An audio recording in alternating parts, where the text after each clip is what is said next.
Students, നമ്മളിന്ന് നോക്കാൻ പോകുന്ന പോർഷൻ റെസ്പിറേറ്ററി സിസ്റ്റമാണ്.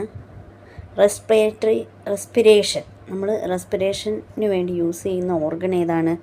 ലങ്സാണ്. അപ്പോൾ ലങ്സിനെ കുറിച്ച് പഠിക്കുന്ന ഒരു ബ്രാഞ്ചിന് പറയുന്ന പേരാണ് pulmonology. Respiration that involves the use of lungs is called pulmonary respiration. അതായത് ലങ്സ് ഉപയോഗിച്ചുകൊണ്ടുള്ള റെസ്പിറേഷൻ എന്ന പ്രോസസ്സിന് പറയുന്ന പേരാണ് പൾമിനറി റെസ്പിറേഷൻ. ഹ്യൂമൻ റെസ്പിറേറ്ററി സിസ്റ്റത്തിൻ്റെ പാർട്സ് എന്തൊക്കെയാണെന്ന് നോക്കാം. ആദ്യം നമുക്കൊരു ഹ്യൂമൻ റെസ്പിറേറ്ററി സിസ്റ്റം കാണാം. ഇതാണ് ഹ്യൂമൻ റെസ്പിറേറ്ററി സിസ്റ്റം. ഇതിൻ്റെ first part nostrils, nasal cavity. Nostrils എന്ന് പറഞ്ഞാൽ മൂക്ക്, നേസൽ ക്യാവിറ്റി. അത് കഴിഞ്ഞ് പിന്നെ ട്രക്കിയ അല്ലെങ്കിൽ ഫാരിങ്സ്, ട്രക്കിയ അല്ലെങ്കിൽ വിൻ പൈപ്പ്. പിന്നെ അത് ബ്രോൺകസ്, ബ്രോൺക്യോൾ, ആൽവിയോളി, പ്ലൂറ, ഡയഫ്രം. അങ്ങനെയാണ് വരുന്നത്. അതായത് നേസൽ ക്യാവിറ്റി നോസ്ട്രിൽസിൽ കൂടെ വന്ന് അത് നേസൽ ക്യാവിറ്റിയിലൂടെ വന്ന് അത് പിന്നെ വന്ന് ട്രക്കിയ, ബ്രോൺകസ്, ബ്രോൺക്യോൾസ്, ആൽവിയോളി അങ്ങനെ ആണ് പോകുന്നത്. ഇതിൻ്റെ ഒരു കുറച്ചും കൂടി ഡീറ്റെയിൽഡ് ആയിട്ടുള്ളൊരു ഡയഫ്രമാണ് ഈ കാണുന്നത്. അപ്പോൾ അതിൽ കാണുന്നുണ്ട് ആദ്യം ട്രക്കിയയിലൂടെ വന്ന എയർ, പിന്നെ ബ്രോൺകസിലൂടെ. ബ്രോൺകസ് എന്ന് പറഞ്ഞാൽ ഈ നടുക്ക് കാണുന്ന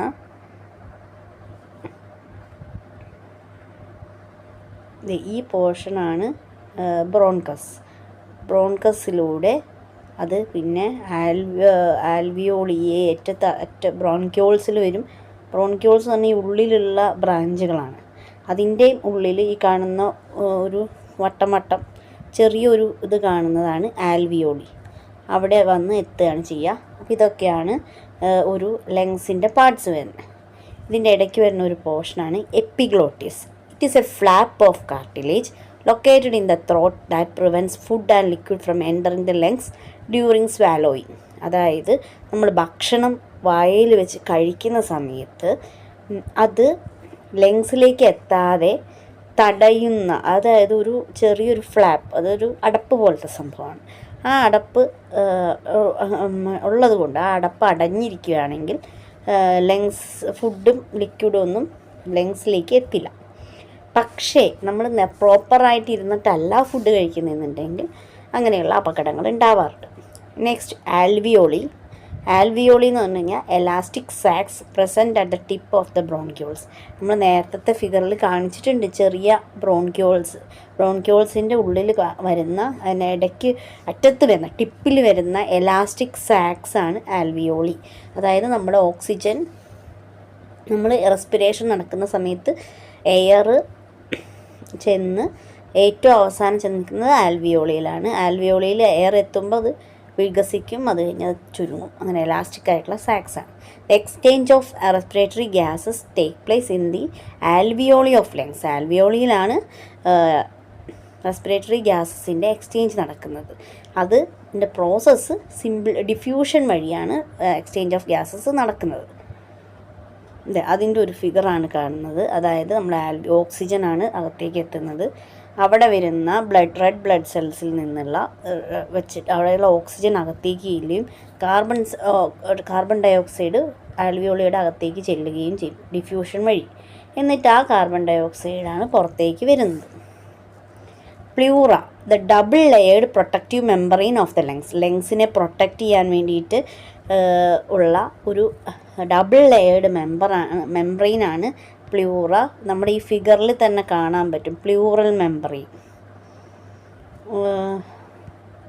Pleural fluid seen in between the membranous layer prevents friction between the lungs and walls of the thoracic cavity. thoracic cavityയുടെ വോൾസും ലങ്സും തമ്മിലുള്ള ലങ്സിൻ്റെ ഏറ്റവും പുറത്തുള്ള ലെയറും തമ്മിലുള്ള ഫ്രിക്ഷൻ പ്രിവെൻറ്റ് ചെയ്യാനായിട്ടുള്ള ഒരു ലെയറാണ് പ്ലൂറൽ ഫ്ലൂയിഡിൻ്റെ ലെയർ. അവിടെ ആ പ്ലൂറ എന്ന് പറഞ്ഞ ലെയർ, അതിൻ്റെ ഉള്ളിൽ കാണുന്ന ഫ്ലൂയിഡിൻ്റെ പേരാണ് pleural fluid. Next diaphragm, the muscular vessel wall that separates the thoracic and abdominal cavities. Thoracic ക്യാവിറ്റീനെയും അബ്ഡോമിനൽ ക്യാവിറ്റീനെയും സെപ്പറേറ്റ് ചെയ്യുന്ന ഒരു മസ്കുലാർ വോളാണ് ഡയഫ്രം. നെക്സ്റ്റ് റെസ്പിറേഷൻ എന്ന പ്രോസസ്സിൽ വരുന്ന സ്റ്റെപ്സ് എന്തൊക്കെയാണെന്ന് നോക്കാം. First, breathing, the process by which the atmospheric air is drawn in and carbon dioxide rich alveolar air is released out. അതായത് നമ്മൾ അറ്റ്മോസ്ഫിയറിക് എയർ അകത്തേക്ക് എടുക്കുന്നതും അതുപോലെ തന്നെ കാർബൺ ഡയോക്സൈഡ് ഉള്ള എയർ പുറത്തേക്ക് വിടുന്നതുമായിട്ടുള്ള ആ പ്രോസസ്സാണ് ബ്രീത്തിങ്. എക്സ്ചേഞ്ച് ഓഫ് ഗ്യാസസ്, അതായത് ഓക്സിജനും കാർബൺ ഡയോക്സൈഡും മാറുന്നത് ആൽവിയോളാർ മെംബ്രെയിനിൽ വെച്ചിട്ടാണ്. Transport of gases by the blood, exchange of carbon dioxide and oxygen between blood and tissues, cellular respiration. നമ്മൾ ഈ ബ്രീത്തിങ് എന്ന് പറയുന്ന ആ പ്രോസസ്സ് എൻ്റെ സ്റ്റെപ്സാണ് നമ്മളിവിടെ പറഞ്ഞത്. ആദ്യം ഇൻസ്പിരേഷൻ, നമ്മൾ അറ്റ്മോസ്ഫിയറിക് എയർ അകത്തേക്ക് എടുത്തു. പിന്നെ എക്സ്പിരേഷൻ എന്ന് പറഞ്ഞു കഴിഞ്ഞാൽ നമ്മൾ കാർബൺ ഡയോക്സൈഡുള്ള എയർ ലങ്സിൽ നിന്ന് പുറത്തേക്ക് വിട്ടു. ഇത് ഈ ബ്രീത്തിങ് നടക്കുന്നത് ലങ്സും അറ്റ്മോസ്ഫിയറും തമ്മിലുള്ള പ്രഷർ ഡിഫറൻസ് കൊണ്ടാണ്. ഇൻസ്പിരേഷൻ ഒക്വർ ചെയ്യുന്നത് ലങ്സിലുള്ള പ്രഷർ അറ്റ്മോസ്ഫിയറിക് പ്രഷറിനേക്കാളും കുറവായിട്ടിരിക്കുന്ന സമയത്ത് ഓക്സിജൻ റിച്ച് ആയിട്ടുള്ള ഗ്യാസ് അകത്തേക്ക് വരും. അത് വന്നിട്ട് അത് ട്രക്കിയ വഴി നമ്മുടെ ബ്രോൺകിയസിലെത്തും. ബ്രോൺകസിൽ നിന്ന് ബ്രോൺക്യോൾസിലേക്ക് മാപ്പും. അവിടെ വെച്ചിട്ട് അത് ആൽവിയോളയിലേക്ക് എത്തും. അവിടെ നിന്ന് ഈ നമ്മൾ ഈ പറഞ്ഞ പ്രോസസ്സ് വഴി, അതായത് ഇവിടെയുള്ള ഇത് ആൽവിയോളയിലുള്ള ഓക്സിജൻ റിച്ച് ആയിട്ടുള്ള എയർ നമ്മുടെ ബ്ലഡ് വെസൽസ്, റെഡ് ബ്ലഡ് സെൽസിലേക്ക് ഡിഫ്യൂഷൻ വഴി അകത്തേക്ക് പോവുകയും അവിടെയുള്ള കാർബൺ ഡയോക്സൈഡ് ആൽവിയോളാർ വോൾസിൽ ഉള്ള അകത്തേക്ക് എത്തുകയും ചെയ്യും. അങ്ങനെ ആ ഓക്സിജനാണ്, ആ കാർബൺ ഡയോക്സൈഡാണ് പുറത്തേക്ക് പോകുന്നത്. ഇതിന് വേണ്ടി സഹായിക്കുന്ന പ്രഷർ ഗ്രേഡിയൻറ്റ് ജനറേറ്റ് ചെയ്യാൻ വേണ്ടി സഹായിക്കുന്ന രണ്ട് മസിൽസാണ് ഡയഫ്രവും ഇൻ്റർകോസ്റ്റൽ മസിൽസും. ഇൻസ്പിരേഷൻ്റെ സമയത്ത് ഡയഫ്രവും ഇൻ്റർകോസ്റ്റൽ മസിൽസും കോൺട്രാക്റ്റ് ചെയ്യുകയും റിബ്സ് റേസ് ചെയ്യുകയും ചെയ്യും. തൊറാസിക് വോളിയം ഇൻക്രീസ് ചെയ്യും, പൾമനറി വോളിയം ഇൻക്രീസ് ചെയ്യുകയും ചെയ്യും.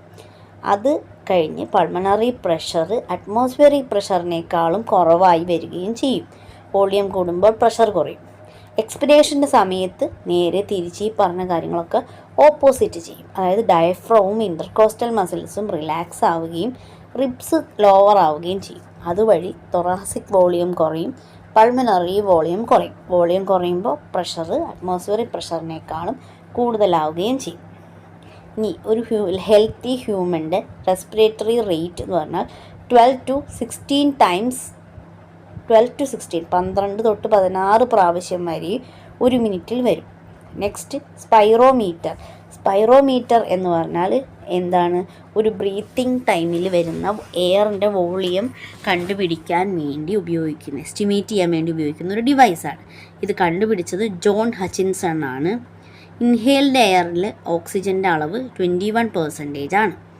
ഈ ഒരു പോർഷൻ വളരെ ഇമ്പോർട്ടൻ്റ് ആണ്. പലപ്പോഴും ക്വസ്റ്റ്യൻസിൽ ചോദിച്ച് കണ്ടിട്ടുണ്ട്. ഈ നമ്മുടെ എക്സാം തന്ത്ര ചാനലിൽ തന്നെ ക്വസ്റ്റ്യൻസ് എന്നുള്ള പോർഷനിൽ കൊടുത്തിട്ടുണ്ട്. Percentage of carbon dioxide in the inhaled air 0.04%.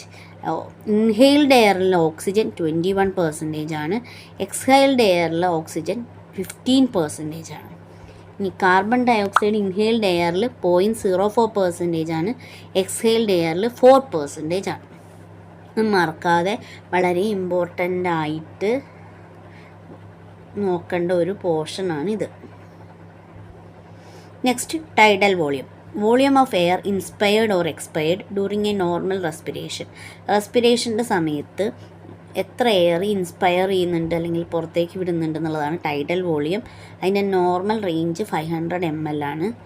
ഒരു മിനിറ്റിൽ 6000 to 8000 ml ആണ് വരുന്നത്. Next residual volume of air remaining in the lungs even after a forcible ഫോഴ്സിബിളായിട്ടുള്ള എക്സ്പിരേഷൻ നടത്തിയതിന് ശേഷവും ലങ്സിൽ എത്രത്തോളം എയർ പ്രസൻ്റ് ആയിട്ടുണ്ടെന്നുള്ളതാണ്. 1100 ml to 1200 ml ആണ്.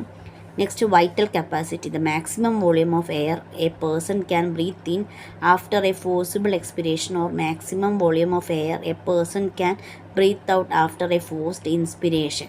അതിൻ്റെ വൈറ്റൽ കപ്പാസിറ്റി 3 to 5 liters ആണ്. Next, transportation of gases.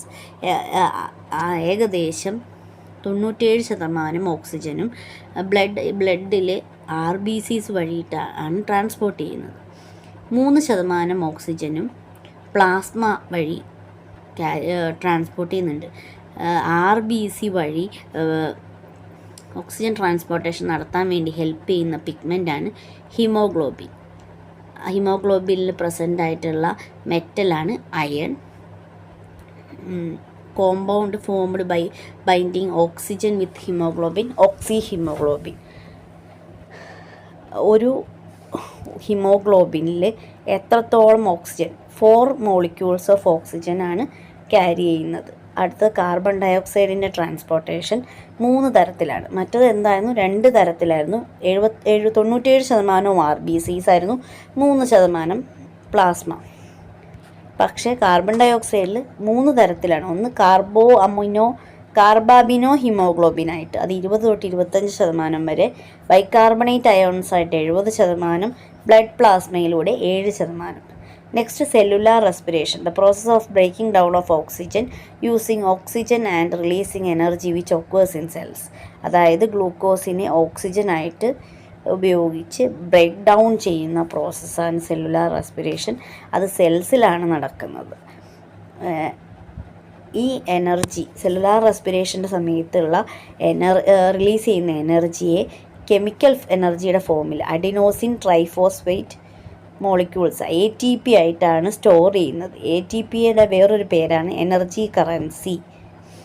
Energy currency എന്ന് വിളിക്കുന്നത്, energy currency of the cell എന്ന് വിളിക്കുന്നത് ATP മോളിക്യൂൾസിനെയാണ്. ATP മോളിക്യൂൾസ് എന്ന് പറഞ്ഞാൽ സെല്ലുലാർ റെസ്പിറേഷൻ്റെ സമയത്ത് വരുന്ന എനർജിയെ നമ്മൾ ഒരു കെമിക്കൽ എനർജി ആയിട്ടാണ് സ്റ്റോർ ചെയ്യുന്നത്. Adenosine triphosphate molecules, ATP. ഒരു ഗ്ലൂക്കോസ് മോളിക്യൂള് സെല്ലുലാർ റെസ്പിറേഷൻ്റെ സമയത്ത് ഒരു ഗ്ലൂക്കോസ് മോളിക്യൂളിൽ നിന്ന് എത്രത്തോളം ATP കിട്ടും എന്നുള്ളതാണ് നോക്കുന്നത്. 30 ATP ആണ്. ഇതും ഇമ്പോർട്ടൻ്റ് ആണ്, നമ്മുടെ ക്വസ്റ്റ്യൻസിൽ കൊടുത്തിട്ടുണ്ട്. C6H12O6 + 6CO2 അത് റിയാക്ട് ചെയ്ത് 6CO2 + 6H2O + എനർജി. ആ വരുന്ന എനർജിയാണ് നമ്മൾ ATPയുടെ ഫോമിൽ സ്റ്റോർ ചെയ്യുന്നത്. ഒരു ഗ്ലൂക്കോസ് മോളിക്യൂളിൽ നിന്ന് 30 ATP ആണ് വരുന്നത്. Next, cellular respiration 2 സ്റ്റെപ്പാണുള്ളത്. ഗ്ലൈക്കോസിസ് അല്ലെങ്കിൽ EMP പാത്വേ എന്ന് പറയും. Next, Krebs cycle. ഗ്ലൈക്കോസിസ് എന്ന് പറഞ്ഞു കഴിഞ്ഞാൽ എയറിൻ്റെ ആബ്സെൻസിൽ 2 ഗ്ലൂക്കോസിന് പാർഷ്യൽ ഡിക്കമ്പോസിഷൻ നടന്ന് 2 molecules of pyruvic acid form ചെയ്യുന്നതാണ്. അത് സെല്ലിൻ്റെ സൈറ്റോപ്ലാസത്തിലാണ് ഒക്കർ ചെയ്യുന്നത്. ആ സമയത്ത് ഗ്ലൈക്കോസിസിൻ്റെ സമയത്ത് 2 ATP ആണ് ഫോം ചെയ്യുന്നത്. നെക്സ്റ്റ്, ക്രെബ്സ് സൈക്കിളാണ്. ക്രെബ്സ് സൈക്കിളിൽ ഈ 2 പൈറോവിക് മോളിക്യൂൾസ് ഗ്ലൈക്കോസിസിൽ ഫോം ചെയ്യുന്നത് അതിനെ ഡിക്കമ്പോസ് ചെയ്ത് കാർബൺ ഡയോക്സൈഡും വാട്ടറും 28 ATP മോളിക്യൂൾസും ഉണ്ടാക്കും. അത് എയറിൻ്റെ പ്രസൻസിൽ മൈറ്റോകോൺട്രിയയിൽ വെച്ചിട്ടാണ് നടക്കുന്നത്. അപ്പോൾ നമുക്ക് ഒന്നും കൂടെ സെല്ലുലാർ റെസ്പിറേഷൻ്റെ സ്റ്റെപ്സ് പറഞ്ഞു നോക്കാം. ഒന്ന് ഗ്ലൈക്കോസിസും ഒന്ന് ക്രെബ്സ് സൈക്കിളും. ഗ്ലൈക്കോസിസ് എന്ന് പറഞ്ഞു കഴിഞ്ഞാൽ എയറിൻ്റെ ആബ്സെൻസിൽ 2 molecules of pyruvic acid form ചെയ്യും. അത് സെല്ലിൻ്റെ സൈറ്റോപ്ലാസത്തിൽ വെച്ച് അവിടെ 2 ATP ഉണ്ടാക്കും. Next, carbon dioxide Krebs cycle എന്ന് പറഞ്ഞു കഴിഞ്ഞാൽ 2 പൈറോവിക് ആസിഡ് ഉണ്ടായത് എയറിൻ്റെ പ്രസൻസിൽ ഡിക്കമ്പോസ് ചെയ്ത് കാർബൺ ഡയോക്സൈഡും വാട്ടറും 28 ATP എനർജിയുമായി മാറും. അത് മൈറ്റോകോൺട്രിയയിൽ വെച്ചിട്ടാണ് നടക്കുന്നത്. ഇത്രയും കാര്യങ്ങളാണ് നമ്മൾ റെസ്പിറേഷൻ എന്ന പോർഷനിൽ നമുക്ക് പഠിക്കാനുള്ളത്. ഇതിൽ കൂടുതലായിട്ടും ഇതിൻ്റെ ഒരു ഇമ്പോർട്ടൻറ്റ് കുറച്ച് കാര്യങ്ങളൊക്കെ ക്വസ്റ്റ്യൻസിൽ പറഞ്ഞിട്ടുണ്ട്. ബാക്കി നിങ്ങൾക്ക് എന്തെങ്കിലും ഡൗട്ട്സ് ഉണ്ടെങ്കിൽ നമ്മുടെ കമൻറ്റ് ബോക്സിൽ ചോദിച്ചു നോക്കാം.